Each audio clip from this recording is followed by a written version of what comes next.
Good morning, everyone. In the previous lecture, we talked about what is the meaning of communication, type of communication, what are the different methods, what are the different ways by which we can communicate. Right. Now, today, we are going to talk about interpersonal communication. Interpersonal communication का मतलब क्या होता है? Basically जो communication होता है या हम कह सकते हैं इंटरेक्शन जो होता है between two person, that is known as the interpersonal communication. Whenever dialogues, conversation, discussion, interview, gossiping, etc. between persons like friends, couples, strangers, etc. is going to take place, interpersonal communication occurs. So basically, interpersonal communication is the process by which people exchange information through verbal and non-verbal messages. जो भी आप communication करते हो, whatever you the method you use, verbal है या non verbal method है, जो भी आप अपने इंफॉर्मेशन, अपनी मैसेज, अपनी ओपिनियन जो शेयर करते हो, ये जो प्रोसेस होता है दो पर्सन के बीच का, उसे हम कहते हैं interpersonal communication. Okay, it includes ability to listen, understand. एक बोलेगा, एक सुनेगा, एक दूसरा रिसीवर और सेंडर एक दूसरे की बात को समझेंगे, एक ने अपने अपने ओपिनियन शेयर की है, रिसीवर उसको सुनेगा, समझेगा, राइट. फिर वो अपना फीडबैक देगा. प्रॉब्लम सॉल्विंग, अगर उसकी मतलब रिसीवर ने, सेंडर ने अगर अपनी प्रॉब्लम उसके साथ शेयर की है तो ऑब्वियसली ही और शी वांट्स द सॉल्यूशन. ठीक है. तो दो पर्सन जब कम्युनिकेट करते हैं तो यहाँ पे एक इनपुट होता है प्रॉब्लम सॉल्विंग. कोई प्रॉब्लम है तो उसको सॉल्व किया जाएगा. Decision making, personal stress management, ये सारी चीजें आ जाती है हमारी इंटरपर्सनल कम्युनिकेशन के अंदर. ठीक है.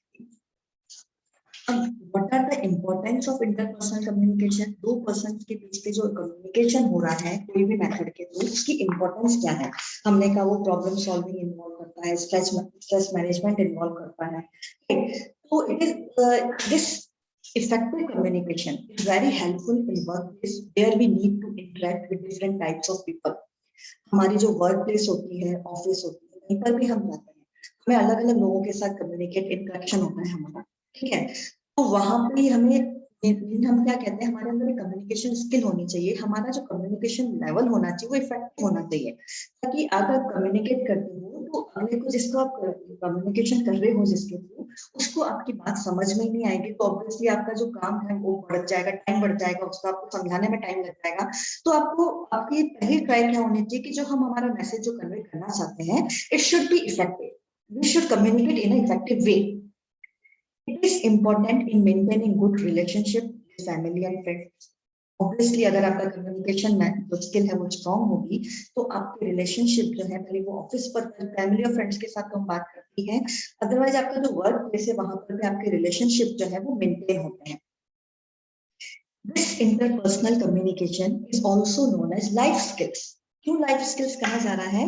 कि कहीं पे भी हम जाते हैं, जैसे ह्यूमन बीइंग का नेचर होता है, जैसे सोशल नेचर, वो अकेला नहीं रह सकता है, उसको कोई ना कोई साथ में चाहिए ही चाहिए. ठीक है. तो जिसके साथ वो लोगों के साथ अगर रहता है तो पहली चीज उसको होती है कि वो कम्युनिकेट करता है. ठीक है. तो कम्युनिकेशन जो है उसका क्या वे है कम्युनिकेशन का, वो डिपेंड करता है. कम्युनिकेशन के थ्रू आप अपने रिलेशनशिप मेंटेन भी कर सकते हैं और उसे डिस्ट्रॉय भी कर सकते हैं. Yes, that's why it is known as the life skills. It aims at creating a positive communication climate in an organization. इसका एम क्या होता है कि अगर आप ऑर्गेनाइजेशन में हो, कहीं पर हो, तो आपका पॉजिटिव कम्युनिकेशन होना चाहिए. ठीक है. आपको जो फीडबैक आना चाहिए वो पॉजिटिव वे में आना चाहिए, है ना. तो हम कहते हैं कि मतलब जो ऑर्गेनाइजेशनल कल्चर होता है, वहाँ पे जो इंटरपर्सनल कम्युनिकेशन है वो बहुत ही इंपॉर्टेंट होता है. With good interpersonal communication, the organizational culture becomes full of positivity. Okay. Whereas with the bad interpersonal communication, the organization's environment becomes negative, confusing, full of conflict. It ultimately ruin the working environment and will adversely affect the profit. आपका अगर communication in the positive way नहीं होगा तो आपके relationship पे वो bad impact डालेगा. Obvious सी बात है कि कोई ऑर्गेनाइजेशन है, वहां पर अगर जो लोग हैं उनके बीच का ही कम्युनिकेशन सही नहीं है तो वो जो वर्क प्लेस है वो तो नेगेटिव एनवायरनमेंट के साथ भरी पड़ी है, तो वहां पर हम प्रॉफिट का तो सोच भी नहीं सकते हैं. ठीक है. तो आपका जो कम्युनिकेशन पे डिपेंड करता है कि आपका जो सराउंडिंग है वो पॉजिटिव वे में जाएगा या नेगेटिव वे में जाएगा. Shows an honest concern for the other party. Simple जो पैट होता है on the back can go a long way what it comes to motivating individual to do more and मोर।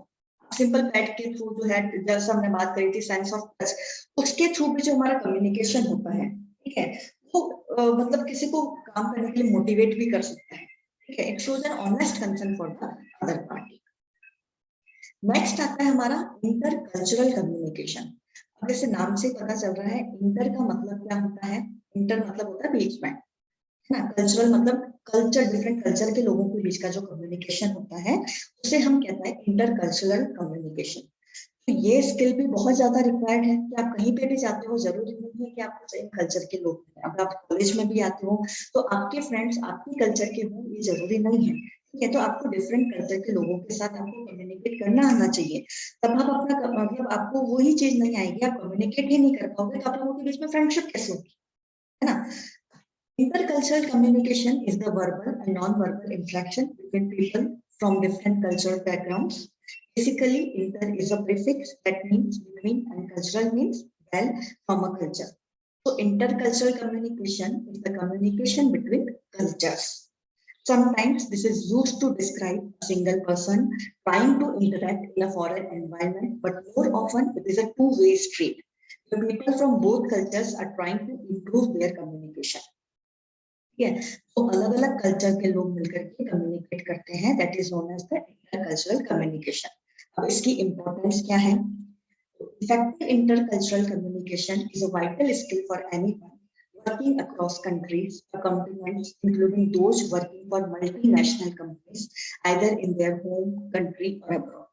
आप देखो, अगर आपको इंटरकल्चरल कम्युनिकेशन नहीं आएगा, वो स्किल अगर आप अपने अंदर डेवलप नहीं करोगे, तो आप जो अपने कंट्री में जो बाहर फॉरेन जो आते हैं, फॉरेनर्स जो आते हैं, आप अगर फॉरेन जाते हो, दूसरी कंट्री में जाते हो, मल्टीनेशनल कंपनी में अगर आप फ्यूचर में जॉब करोगे, तो आपको ये स्किल अपने अंदर डेवलप करनी पड़ेगी, अदरवाइज आप कैसे उनके साथ काम करोगे?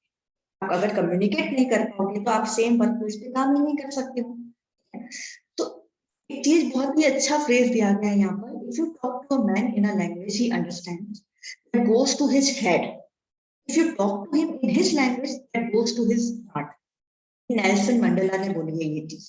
क्या चीज बोली है कि अगर आप किसी से बात करते हो, ठीक है, कोई भी लैंग्वेज में, आप अपनी लैंग्वेज में बात करें, ठीक है, वो समझ जाएगा आपकी बात, ठीक है, वो कहाँ जाएगी? उसके दिमाग में जाएगी, that goes to his head. अगर आप उसकी खुद की लैंग्वेज में आप उससे बात करते हो तो वो कहाँ जाएगी? सीधा उसके हार्ट पे जाएगी। हेड और हार्ट दो चीजें होती है हमारे। तो दिमाग से सोचते हैं ना हम, तो किसी के साथ हम मेंटली मतलब जो है रिलेशनशिप स्ट्रांग नहीं होता है हमारा। जब हमारी हार्ट से सोचना शुरू करते हैं तब किसी के साथ हमारे रिलेशनशिप में एक स्ट्रेंथ आ जाती है, ठीक है। तो जब अब वो स्ट्रेंथ हम बाय कम्युनिकेशन भी लेकर आ सकते हैं। कैसे लेकर आ सकते हैं? By using the other language. जो रिसीवर है उसी की लैंग्वेज में अगर हम बात कर रहे हैं तो उसे जल्दी समझ आएगा, बजाय कि मैं जैसे पर्सनल लैंग्वेज जैसे हम हमारी लैंग्वेज में बोलेंगे तो उसको इतना इजी नहीं रहेगा समझने में जितना आप उसकी खुद की लैंग्वेज में उससे बात करें। It enhances personal marketability. अगर आप मतलब अपने मार्केट प्लेस में अपने जो बिजनेस की बात करें, अगर हम आपको अलग अलग, जैसे आप देखो सेल्स या मार्केटिंग का अगर आपका जॉब सपोज, आपको अलग अलग लोगों से साथ डील करनी पड़ती है, तो आपकी कम्युनिकेशन स्किल ऐसी होनी चाहिए कि आप हर पर्सन, हर कल्चर के आदमी के साथ आप डील कर सको, ठीक है। तो ये क्या करेगा आपका, एक मतलब आपको मतलब it move to the more profit also, it can move, right. अगर आपका अच्छा कम्युनिकेशन होता है, अगले को आपकी बात अच्छे से समझ आती है, तब आप अपना प्रोडक्ट उसके सामने रख पाओगे, उसको समझ आएगा कि हाँ ये कितना यूजफुल है। अगर आप कम्युनिकेशन ही नहीं कर पाओगे तो किस तरीके से अपना प्रोडक्ट को सेल करोगे? Intercultural communication skills lead to improved negotiations and help in developing business deals and agreements. Culture has a large impact on how people conduct business. Therefore, cultural implications are critical for succeeding in an international context. ठीक है, बहुत बहुत effect डालता है आपका communication skill कि intercultural communication, interpersonal communication की हम बात कर रहे हैं। किसी भी जगह चले जाओ, आप अपने स्टडी वाइज भी ले लो या अपने ऑफिस वाइज मतलब जॉब वाइज अगर लो, बिजनेस वाइज अगर लो, तो सब जगह आपका जो है एक इफेक्टिव जो कम्युनिकेशन है वो आप पर इफेक्ट पड़ता ही पड़ता है। Intercultural communication is more than the mere exchange of words. It includes system of beliefs, values, and worldviews. Intercultural communication also involves non-verbal aspects of communication, which in some cultures can have a significant impact. It is also crucial for anyone working with people from other cultures to avoid misunderstanding and even offense.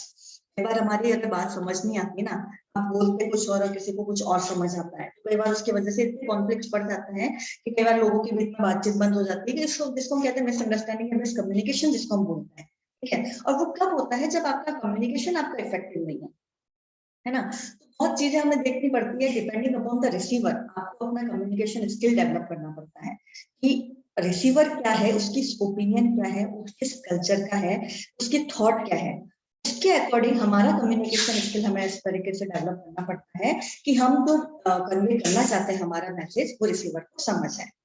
Okay, तो students, these are all about the dynamics of communication. हमने सबसे पहले बात करी कि communication क्या होता है, क्यों इसको डायनामिक ऑफ डायनामिक नेचर क्यों बताया जाता है कम्युनिकेशन का। फिर हमने बहुत सारे मेथड डिस्कस किए कि कम्युनिकेशन हम किस तरीके से कर सकते हैं, ओरल कम्युनिकेशन क्या होता है, रिटन कम्युनिकेशन क्या होता है, उनके मतलब बेनिफिट क्या है, उनके डिसएडवांटेज क्या है। फिर हम गए जो नॉन वर्बल कम्युनिकेशन है उसके अलग अलग मेथड क्या थे, साइन लैंग्वेज देखा हमने, पैरा लैंग्वेज देखा, बॉडी लैंग्वेज देखा। फिर हमने इंपॉर्टेंस देखी कि इस जो कम्युनिकेशन में पढ़े जा रहे हैं कि कम्युनिकेशन ये होता है ये होता है, तो इसकी इंपॉर्टेंस क्या है, why we are having the strong need to make effective communication, right? So now your chapter 1 is over. We will have a doubt session later. Okay, thank you all.